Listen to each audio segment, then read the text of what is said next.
Coming up on OTH, Raymond and I talk about the newest patch 12.6, which is the patch being used for playoffs and the implications of that, the location of MSI, and lastly, LCS Week 8's results with the preview moving into this weekend's playoff games. We hope you enjoyed this episode of On the Hunt.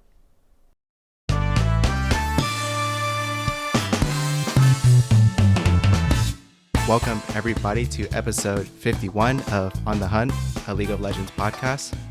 I'm your co-host, Chris, aka The Cheapskate. Because a couple months ago, I told you that I bought some LED lights off of Amazon for around Christmas time, back in December, and they broke already, and which is kind of my fault because I had bought a cheaper kind of knockoff version of what I really should have gotten, but it broke 2 months ago, and I just forgot to say it. So yeah, fuck that brand, whatever Chinese company it came from. Damn. They deserve it, honestly. You're getting shit LED lights.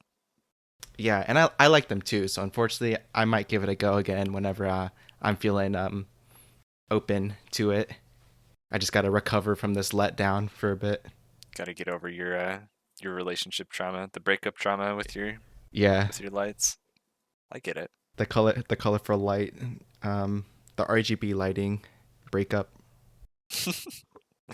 But enough about me.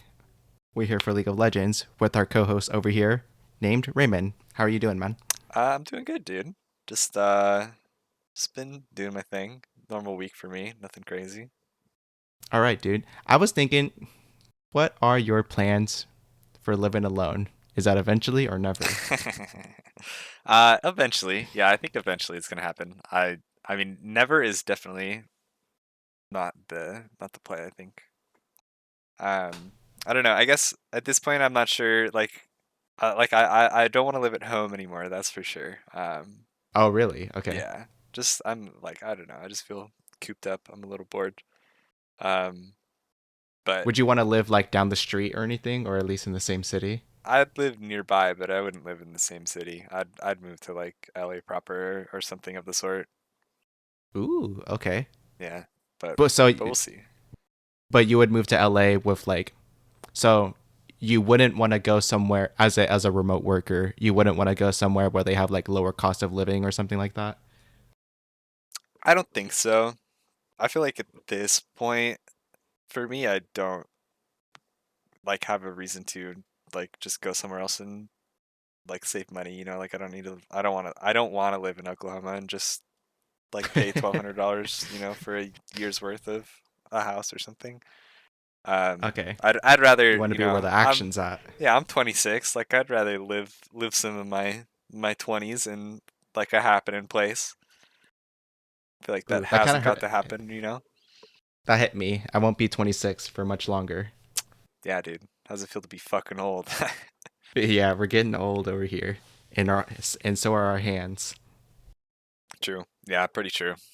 Yeah, in the last year, I've had to do a lot more wrist and finger stretches, which and I just kind of just do them offhand anytime I'm standing up. Oh, and also I stand up a lot, and I kind of want to get one of those standing desks just for at home, but they're a little expensive. Yeah, I think those are definitely nice though. I feel you on the stretches though. I don't know. For me, I've had wrist pain kind of intermittently for longer than just recently. I think even when I was in college, so it would happen every once in a while.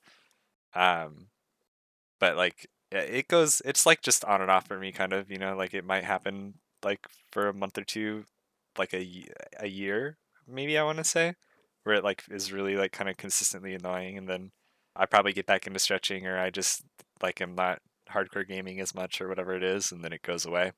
But I don't know, it comes back.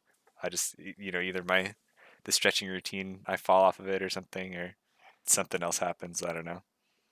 Something else. Yeah, so let's get off the depressing topics and into some League of Legends, ironically. Okay. Yeah, totally not a depressing thing. Yeah. And let's start with patch 12.6, which, starting with that, it happened again, dude. Somehow, in different places of the world, they're playing their playoff patches on a different patch. So LEC is playing on the 12.5B, to my understanding, and then the LCS will be playing on this brand new 12.6, which a lot of people have been complaining about, that they're really just going to get 5 days of practice on this patch. and then they're gonna have to start playing playoffs this weekend, which we'll get into more in depth later. So pretty crazy, man. Yeah, I think let's save that for a little later. Let's go through the patch first, and then we can see how crazy the changes are when it comes to that part of it.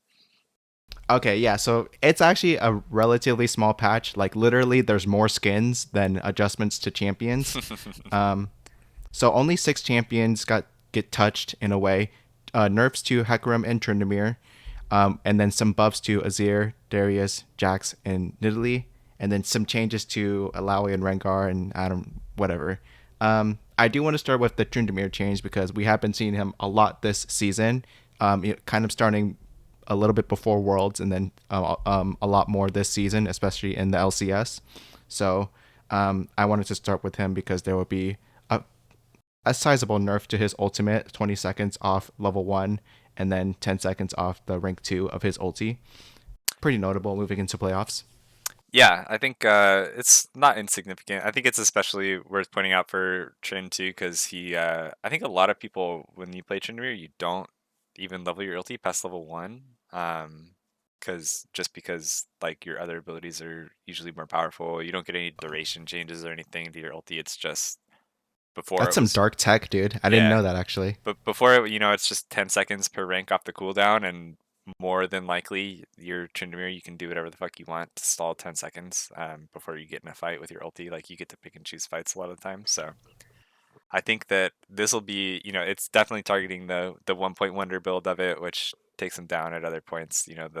Those normal level 11 or level 16 things where they had a little bit more combat power, you get taken down a notch now. Yeah, and then where do you want to go from here? Well, I want to point out for sure also that other change they made to Tryndamere, that they're reducing the CER you get on your E from each crit that you land. It's going from 1 second when you hit a minion to 0.75 seconds. And then when you would crit a champion before, you'd get 2 seconds off the cooldown, and it's down to 1.5. So that's a pretty big change too. I think that's part of a lot of the frustration with playing against kind of the current trend is when he gets lethal tempo going and he picks up quick blades or something, and he's eing on you and then autoing and then eing and then autoing and eing, and it's like always up. A half Yeah. second off, like those kind of situations, is pretty big for trend as a whole. So I think this is like a considerable nerf. Maybe not like gutting of him. Like if you're using him in the right situations, he's probably still going to be a good champ, but it won't be as probably prevalent as he was before. Yeah, I definitely feel like it's going to take like a lot more reps to get a hold of him rather than just being completely brainless, just only minorly brainless to play Right. him. Yeah. That's the hope, at least. And then they also decided to hit Hecarim as well with some nerfs, stating that he's starting to see a return with the tank build lately. What do you think about these Hecarim nerfs to his Q Uh, and E? yeah, I kind of like them. I think they're pretty significant. I think these, like, compared to the trend changes, like we were saying, they might not be that big, but they're definitely nerfs. Like these ones, I think are big nerfs.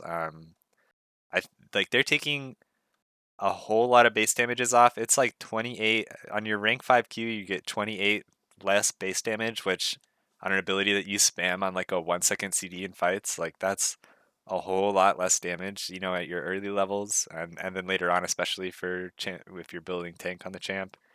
And then they also take down a similar amount, 40 damage on your max rank, max charge E. So that's like just big changes to the tank build mostly, which I think is not bad.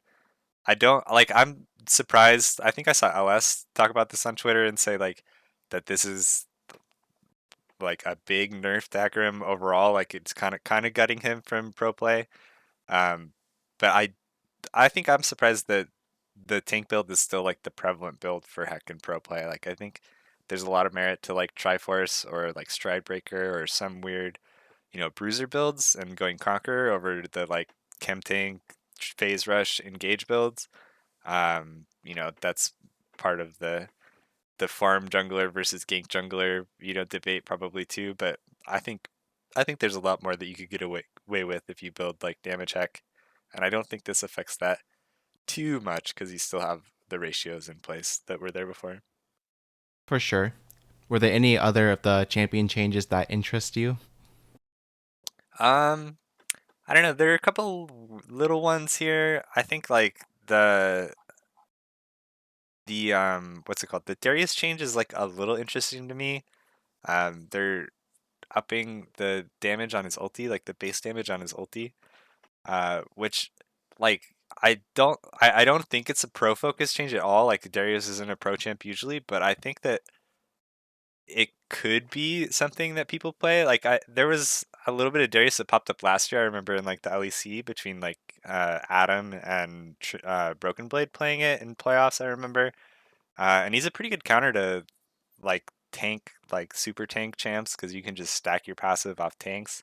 And then if you have ghosts and flash, and that's what top laners run these days anyway, sometimes like you can be a real menace if you get your passive proc and then just like flash Q into five people and get ultis off. So this kind of ups his baseline performance with those buffs. So it might be something that comes back in play. I doubt people will play it, but it could happen. Yeah, I'm with you, and especially with the teleport changes, people or some of the pros are more open-minded to taking Ghost Flash or Ghost Flash Ignite combinations like that. Yeah, like I mean, what we saw like stuff like Licorice picking Fiora this split or last week too. Like there could be places where somebody someday gets too confident and just first picking Scion or something, and then they just say like, oh, we can play Darius into this. I wouldn't be surprised. Yeah, he can't get away with it. And then I think the next thing we should hit on is a bunch of nerfs to lifesteal sources in the game. So they're just chunking off some lifesteal off of Vamp Scepter, Blade of the Ruined King, and Shield Bow, as well as hitting um, or removing Ravenous Hunter, hitting Fleet Footwork and Legend Bloodline. All these different sources for League of Healing that have really come into effect over the last year. So let's start with one. Do you think that these lifesteal changes were needed? I think they're not bad for sure. It feels, I don't know, we've moved a little past the like total lifesteal stacking meta. It feels like Yeah, drain tank meta. there's a few champs that can still get away with it. Like the normal items that they hit were Immortal Shield Bow and Blade of the Ruined King, and Vamp Scepter, right? So like all those I feel like are almost like they're saying, hey Aurelia, by the way, we know that you're there, better nerf Aurelia kind of thing. I don't. There's not too many champs that build like Blade even on its own. And then like stacking Blade and Shield Bow is pretty limited nowadays too. So I I think it's warranted, just because of where we've been in the past. I'm not sure that I like there were past nerfs this season already, right? So like I don't think that they were like gutted before. And there probably were still, we saw enough people build it that I think it's okay. But it's probably a better place to have just less sustain in the game overall. For sure. And then also this patch, it contains the Mythic Stone overhaul. So now there's Mythic Essence in the game, and there's just too many different currencies for me to keep track of at this time.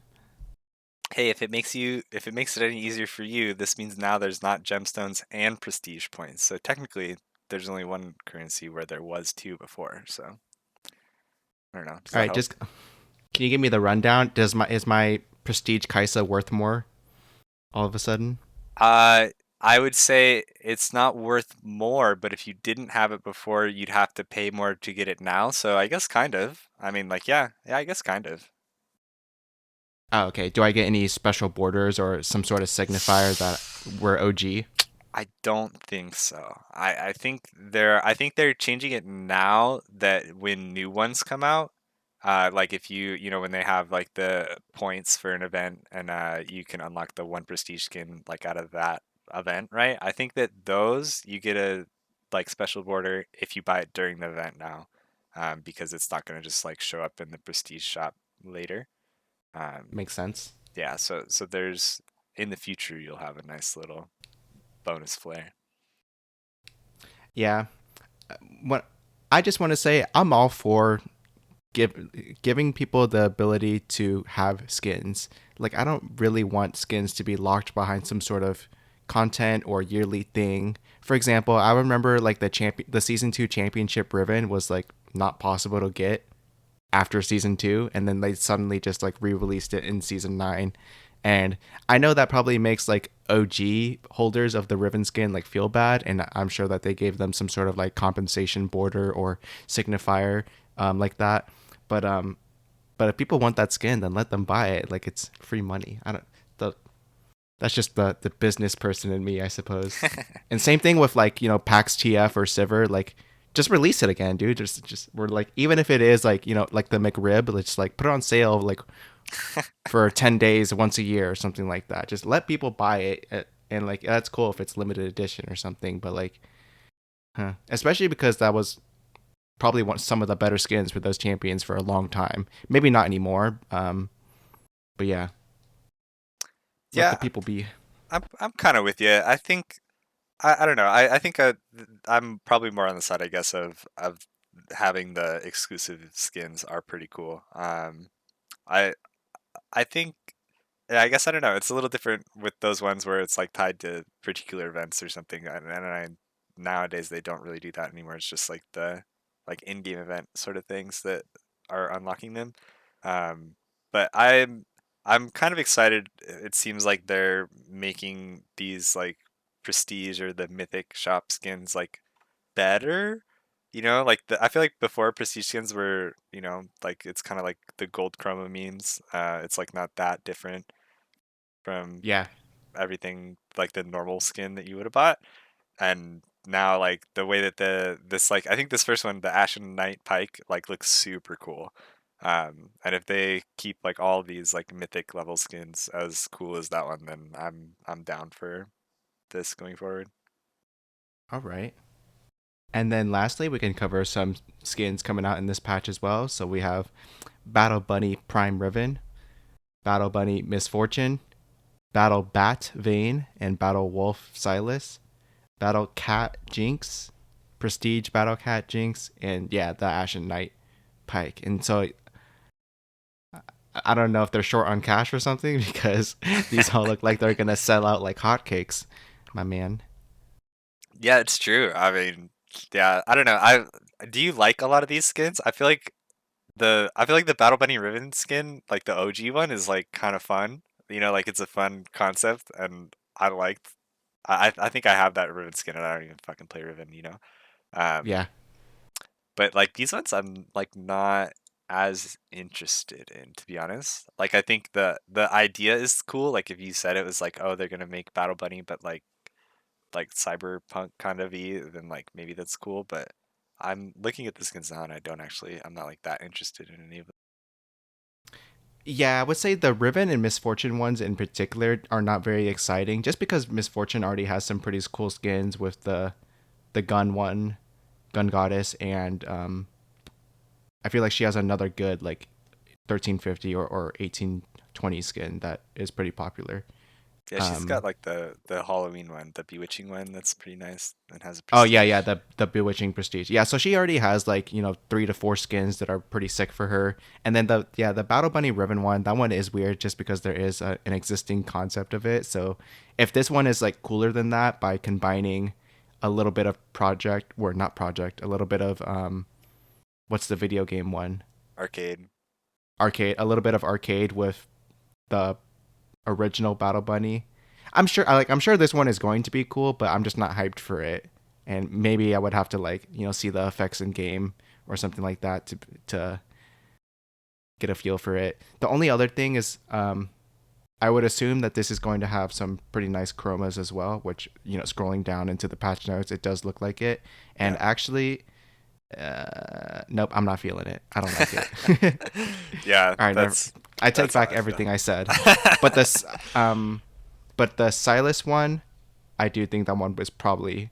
I would give that one the benefit of the doubt of being more cool, and the Vayne one is kind of interesting as well. Yeah, I think I'd have to see these in game. I don't know. Maybe I'm just not that interested in the theme. The splash arts are a little weird for me. I don't know. Whatever. I don't care. Okay, I don't buy I think the skins that Jinx. often. Yeah, I think the Jinx splash art is awesome, but the model in game looks kind of funky to me. Hmm. But Yeah. who am I to say? Yeah. Yeah, yeah. Anything else for this patch that you want to discuss? The Um, LCS playoffs patch? I think I'm gonna go back one more and talk about. We didn't talk about the Rengar changes, and there's kind of a lot going on with the changes, but I think the basic of it, unless you're like a Rengar main, like you're not gonna care about most of it. Like I think a lot of these are like intricacies about how his ferocity works and getting it out of leaps and that kind of stuff. Um, the biggest change I think is that they made it so his Q works like kind of like Ash passive, where like crit strike just makes the attack stronger, like by that percentage, rather than um like doing Actually critting, actually yeah. critting. Yeah. So that is kind of interesting, and they made it apply to towers. I think those are both pretty big buffs. You know, like before it's like you remember the old like Infinity Edge Rush Rek'Sai build with like when Hail Blades originally came out. Like it was totally a meme, but it was like the thought that like you're ahead enough, and it's like, oh, if I go in and I hit 3 autos or 4 autos with my Q reset right, like, and one of them crits with Infinity Edge, then the guy's one shot for sure. Like it's fucking worth. That's kind of what Rengar would do, except he'd just go in and hit you with his 2 Qs and his out of his ulti, right? And it's like if one of them crits, you're fucking dead for sure.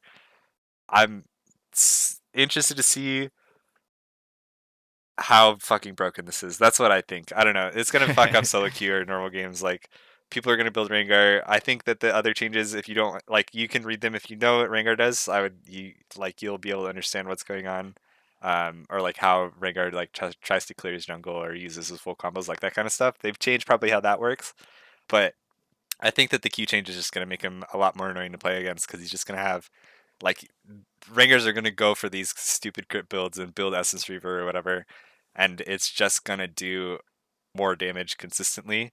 And you if you play poor ADC or support champions, then you're gonna get fucking one shot. I'd ban this champ. I might ban this champ for a little while. That's all I'm saying. Yeah, and the changes to his E are pretty cool as well. It's thrown instantly with no cast time, and then also gives If you're leaping, extra. if you're leaping, Oh, during leaps, I didn't see that part. Okay, and then also gives vision of the unit hit for 2 seconds as well. So that's pretty cool. yeah, and I think the ulti change too is kind of nice that it gives vision around the enemy. I mean this is another one. I feel like it's just good for the Rengar player. Like no longer Yeah, are you gonna get fooled by somebody like being like, oh yeah, I'm just standing here, and then you jump in and there are 4 people right behind him. Like I think that this is like these just feel like a lot of pretty decent buffs for a Rengar that wants to build like full assassin, like super damage, and I don't like that as an ADC player I don't like personally. that either. Yeah, as a Talon hater, I wouldn't. I don't like this. Yeah. All right, now let's talk some MSI, which is confirmed to be, well, reported to be taking place in Busan in South Korea. And they also, Dot Esports also reported that there will be a live audience for MSI as well. So in their article, they state that the first part of the tournament will be played from May 10th to May 15th. And then presumably the playoff portion of the MSIs, they might, I don't know if they're going to call it Rumble or, Rumble stage again or something like that. But that will take place from May 27th to the 29th. So first, rest in peace, time zone again, but also two, you're trying to go to South Korea. I don't know, dude. Isn't there like a whole bunch of COVID shit going on in South Korea now too? Like Uh like right oh, now? I don't probably I've I heard it's don't been know what pretty the bad. core I don't know what the quarantine rules are for South Korea because I heard they keep changing them of like how long the initial quarantine is when you first arrive and then Right. what you might leave to like even what you might have to do to even like leave the country as well. That continues to change. So hopefully it's not that bad by the time May rolls around, or maybe it'll get worse. Yeah. I don't know. It seems like I've heard like through like some people like LS and other people that were talking about like doing like solo queue trips or whatever that it's kind of a dire situation right now. I don't know if it's just like a wave that's going through, like they missed the winter wave and it's finally catching up to them or something, but hopefully Oh by the dang. time May runs around it's a little more sorted. Oh man. Actually, that doesn't give me hope for it. I would think that it's gonna I get worse. I feel like I feel like the news about this, like even though it's just reported stuff, is coming out recently enough that they're, hopeful that it will happen. Like, but probably Uh-huh. they're not saying anything just because of like what's happening right now. Would Yeah, be or my they're gonna have thoughts. to be super strict on containing the players in like Yeah. in hotels or something like that, which they wouldn't mind probably, but whatever. And I mean, LCK is getting some practice dealing with it, with their playoffs so far. So Yeah, and speaking of LCK, some exciting matches have been going on, and I believe this Friday is the finals between T1 and Gen G, I believe. So could be looking forward to that. yeah, did you see any of the what was it, Genji Damwon series this weekend? I think there was just the one game five that everyone was talking about on Yeah, like I heard Saturday. it went to 5 games, and that um, somebody on Damwon was like trying really hard to carry, and it Yeah, just could not happen. I think Canyon, right? yeah, Damwon I think picked like Nidalee Renekton, and Canyon was just like piss smurfing all over Genji, and it was like they had like a 10 or 15k gold lead or something, and then Chovy went nuts with an Ari play like around Baron and picked off Canyon, and then they just won the game off of it. Oh, But okay. Yeah, that's wild. why people were saying like that. I'll never give up ever again, stuff like Right, that. right. Okay, no, I did not catch that, but yeah, I was hearing things about it. How about LEC? Did you catch any LEC playoff games? Not that they've now that they have finally started. I actually managed to catch, I think, 2 games of Fnatic versus G2, and it seemed pretty fun. I think I caught like game 3 and game 4. Yeah, I was watching most of it, or at least had it on like while I was doing other stuff in the mornings. It seems like pretty interesting. I don't know so far. Nothing for me to really shout out. Like I think they're like almost like a real double elimination style kind of thing. So there's like nobody's out yet, that I am worried about. So nothing to report for me. Right. I think it's a bit like the LCS where some of the lower seeds they don't get a second chance. Right. For example, I'm actually just now finding out that Vitality with Perks and Alfari that they barely slipped into playoffs, and so Damn. to my understanding, they are already in the lower bracket, so to speak. But I heard that they also, um, how do you say it, like faked death, or avoided Yeah, a they were knockout they were pretty close. by I slim remember that margin. series. Yeah. Like I Yeah, think they played XL, who this is the first time that XL has made it to playoffs, and they almost choked it. really, They had to that's go to game crazy. five. Yeah, First time. Hmm. first time. Well, good for them. Hopefully, they see some more of it since it's been like 5 years since they've been in the league. Yeah, it's true. I mean, they got knocked out right first round here, so it's a little unlucky, but hey, better than nothing. Better than nothing. All right. I'm ready to talk some LCS now. Yeah, let's get into it. This past week was week 8. Return of the Coast Games with the 3-day blocks of Friday, Saturday, Sunday, and the Super Week. Let's run through the standings really quick. So at first place, we have Team Liquid up top again at 14-4, and that's because Cloud9 now in second place. They lost 2 games this weekend, putting them at 13-5. In third place, we also have 100 Thieves at 12-6. Then at Evil Geniuses, we is in fourth place with 10-9, having played an extra couple of games for to secure that fourth place spot. At fifth place, we have FlyQuest at 10-10. Again, also having to play a couple of tiebreaker games, so they have those extra games in their record. And then the last playoff spot goes to Golden Guardians at 9-10. To round out the rest of them, we have Dignitas at 7th place, 8-10, CLG at 6-12, and then lastly TSM and Immortals at the bottom at 5-13. A whole lot of stuff went down this weekend. A whole lot of upsets, crazy games. Where do you want to start with all of it? Do you want to start talking about teams or any matches that caught your eye? I'm like at this point, I'm kind of forgetting a lot of the matches, like just because there were so many, I think, and then the tiebreakers on Sunday as well. Like I don't know, I've moved past it, right? Like now it's just results. We're into playoffs. So if you've got any that you remember off the top of your head, we can go over them. Probably jog my memory.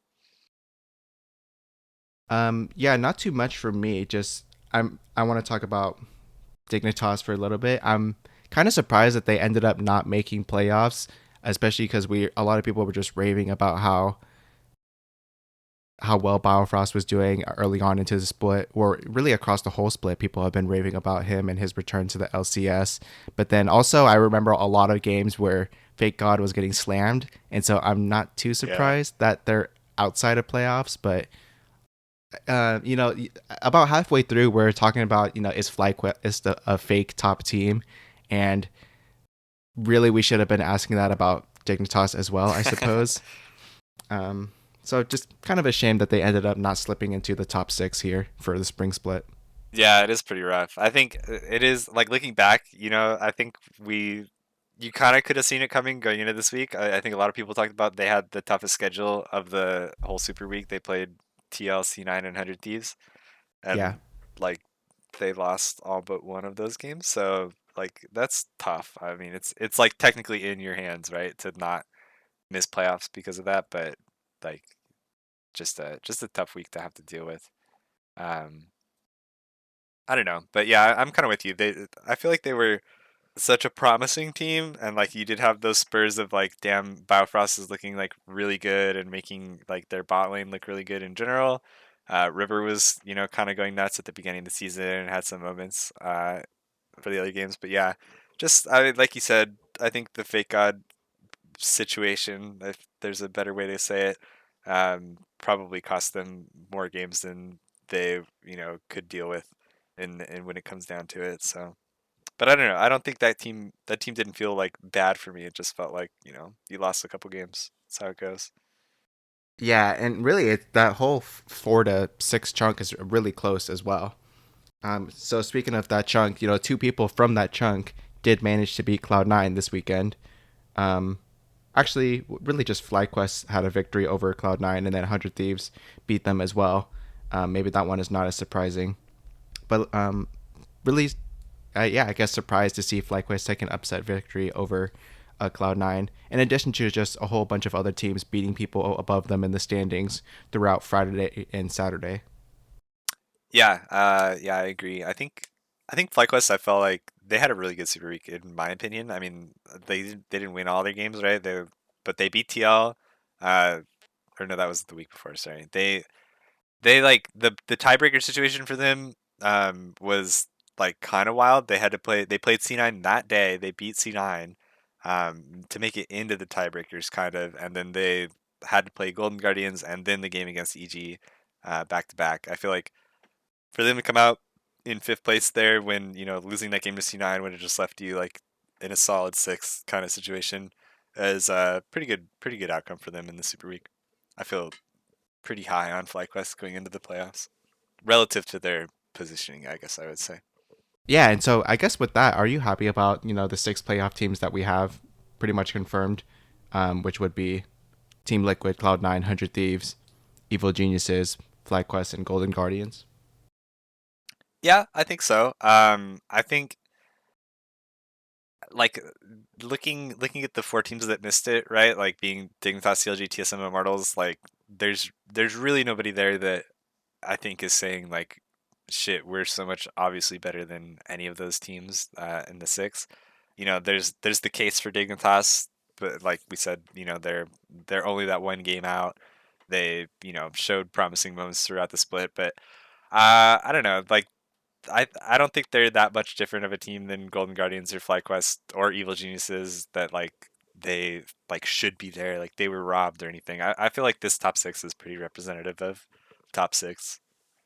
Yeah, so am I. And then, yeah, I can't really remember much of the games from this weekend either, but I do know that I enjoyed seeing TL pretty much run the whole weekend. Um, Pretty easily, and I really enjoyed that a lot of the teams were beating each other, which makes me excited looking forward to playoffs because looking at the lineup, I think that 4, 5, and 6, being Evil Geniuses, FlyQuest, and Golden Guardians, if they meet each other in the playoffs, I think that any team could win on that day. And then possibly if 100 Thieves has an off day, um, although they looked really solid in the last half of the spring split, having gone like on a 7 or 8 win streak, something crazy like that. Yeah.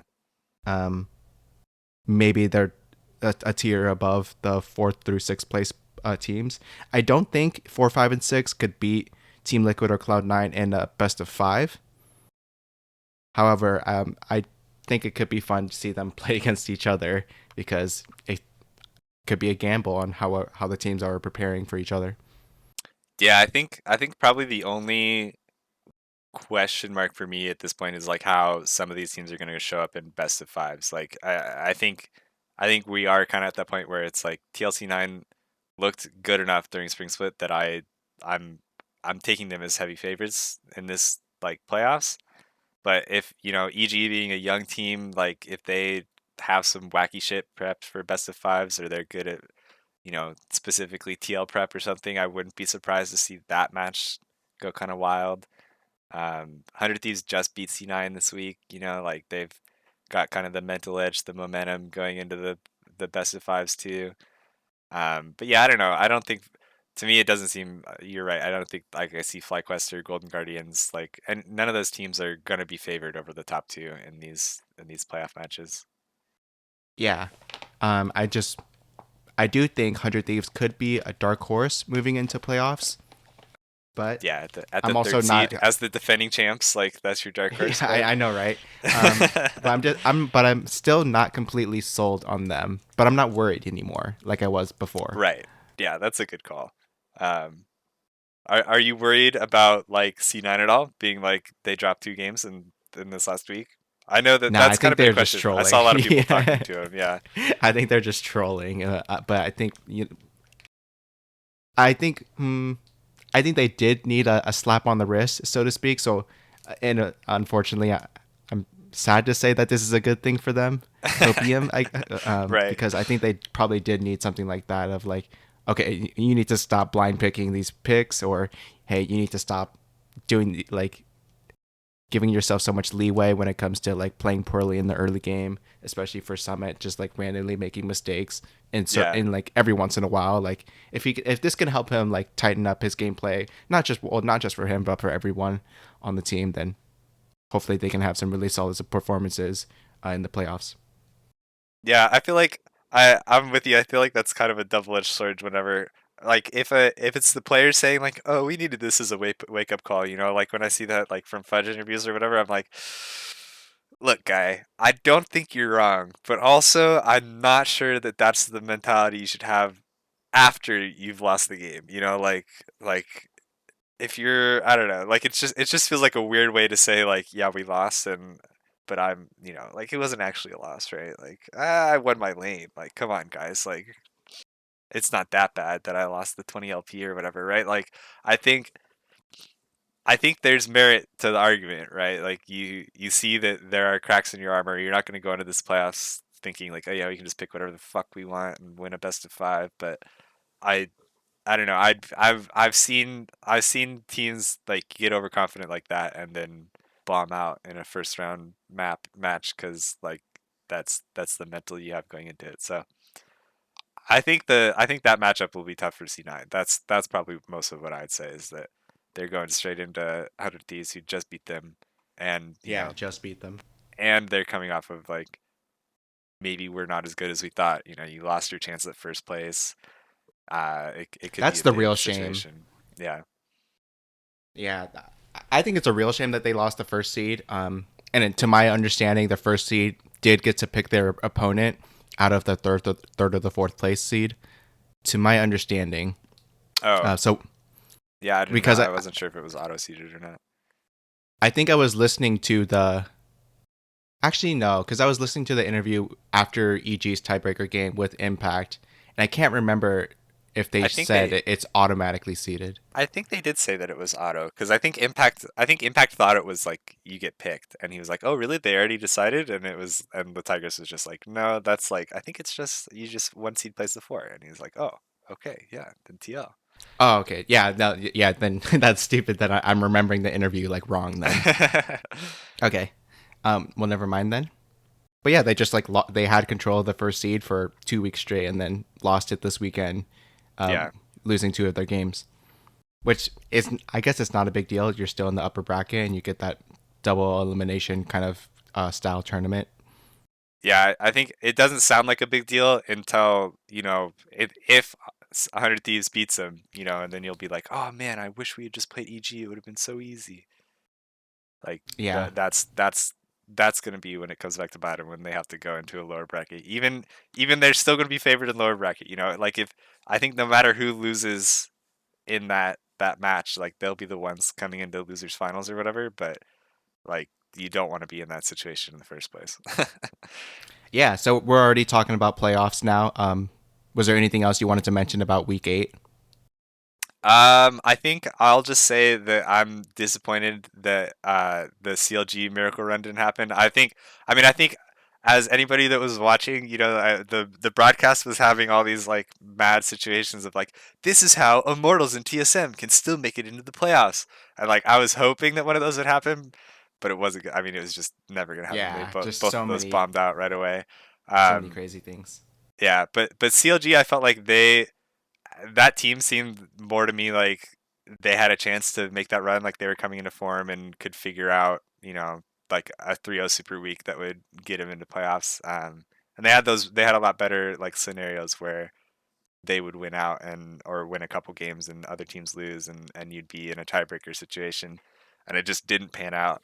Um, so like shout out to CLG, they had a chance. I think they looked not bad for how their record shows them as only one game ahead of these like absolute dumpster fire teams of TSM and Immortals on the split.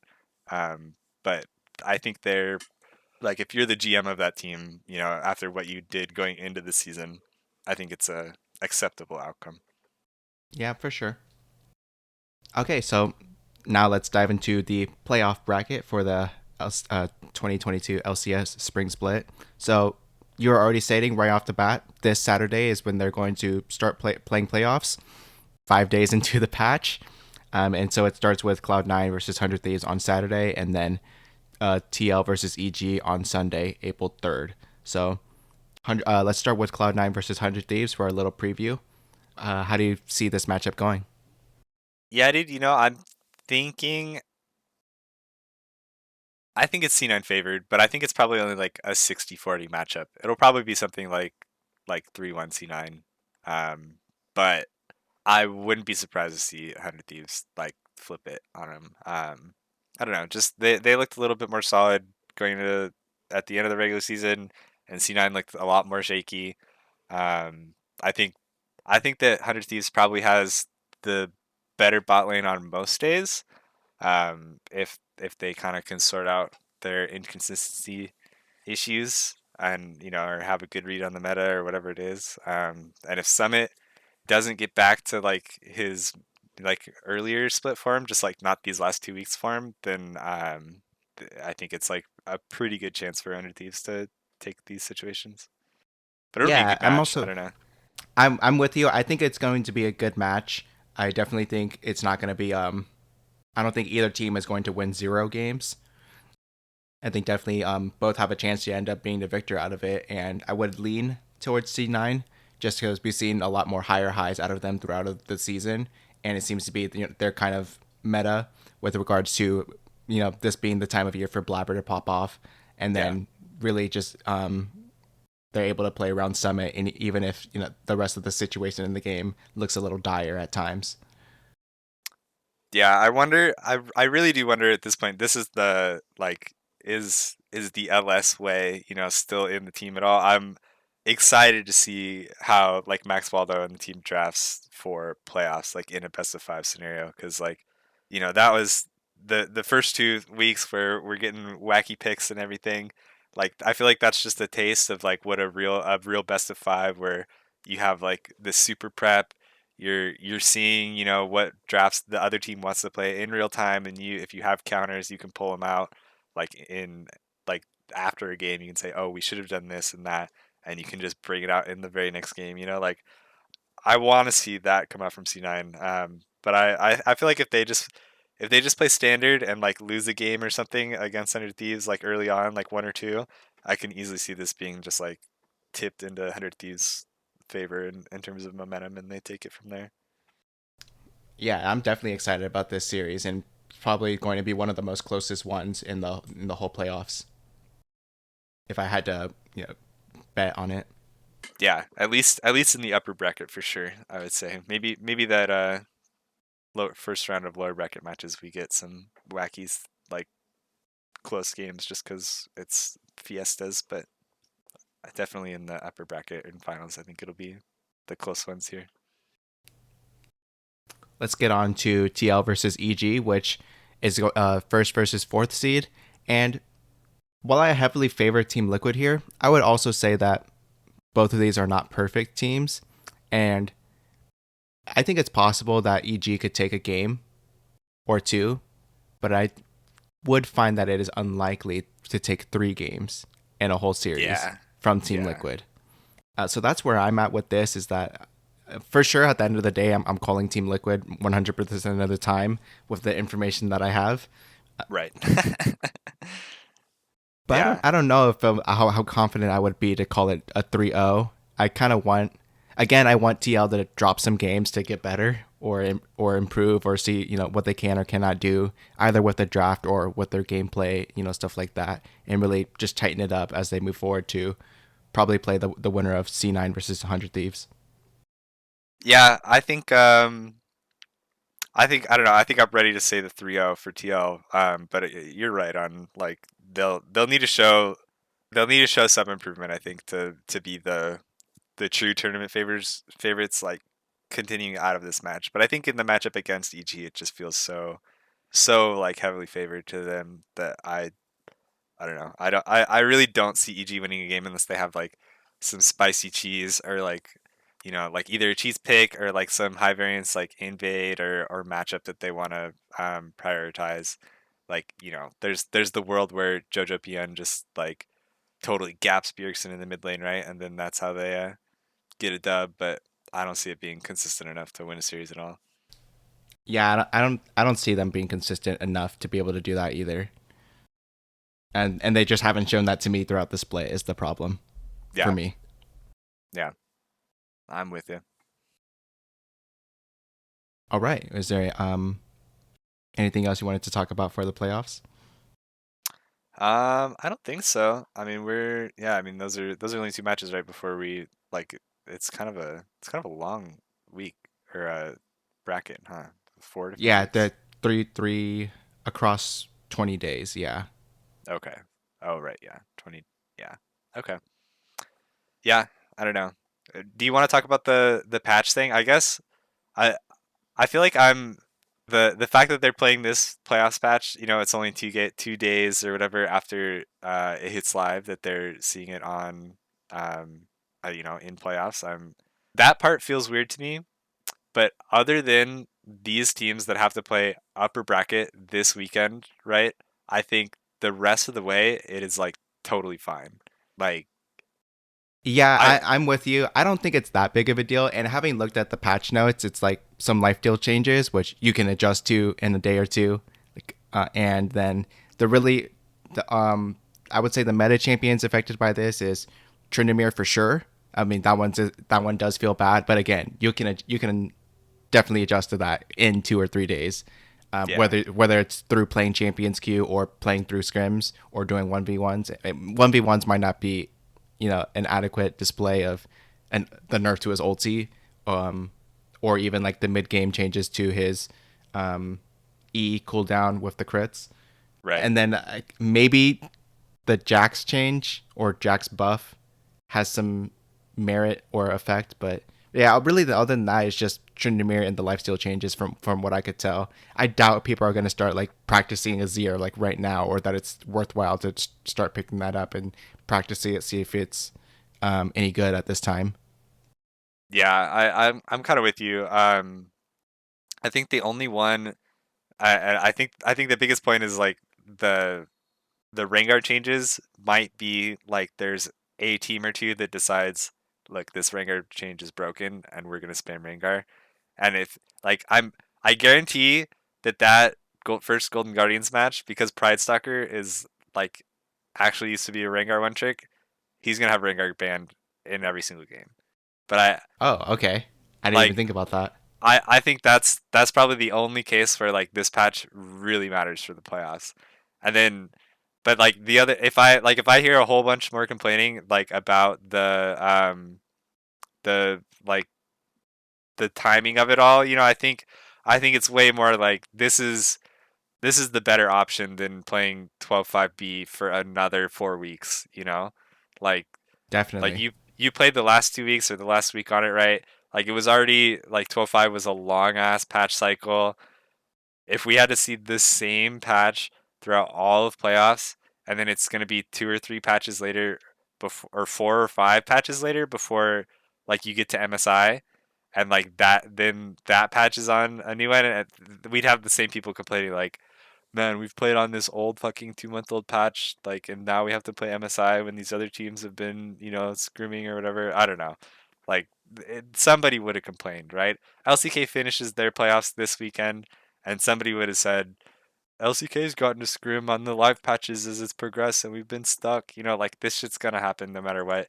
Having playing playoffs on 12-6 and having only 1 week where you're on like short rest basically for this patch practice cycle, like the rest is fine.